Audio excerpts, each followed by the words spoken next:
আসসালামু আলাইকুম।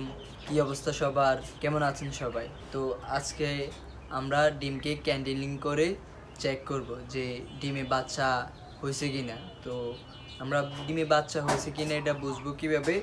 ডিমকে লাইটের উপরে দেওয়ার পর আমরা দেখতে পাবো যে ভিতরে কিছু ব্রণ দেখা যাচ্ছে এবং নড়াচড়া করছে কিনা। তো চলেন আমরা প্র্যাকটিক্যালি বুঝাই যে কিভাবে আপনারা বুঝতে পারবেন ডিমের ভিতরে বাচ্চা আছে কিনা। তো চলেন।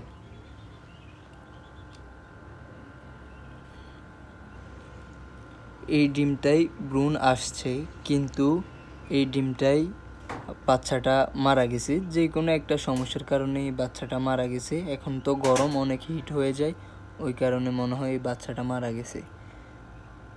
আর ভ্রূণ হইলে কিভাবে থাকলে বুঝতে পারবেন যে বাচ্চাগুলা ঠিকঠাক আছে, তাও আপনাদেরকে বলতেছি। আলহামদুলিল্লাহ, এই বাচ্চাটা ঠিকঠাক আছে এবং কি ভালো আছে। এরকম দেখলে আপনারা মনে করবেন, এই দেখেন চারপাশে ভ্রূণ তার, আর এই পাশে হালকা হালকা বাচ্চাটা একটু নড়াচড়া করতেছে, আপনারা দেখতে পাবেন। তার মানে এই বাচ্চাটা ঠিকঠাক আছে। এগুলো দেখলেই আপনারা বুঝতে পারবেন আর কি। তো আমরা এখানে 8 পিস ডিম আমাদের, মানে এখানে ভ্রূণ হয়নি আর কি।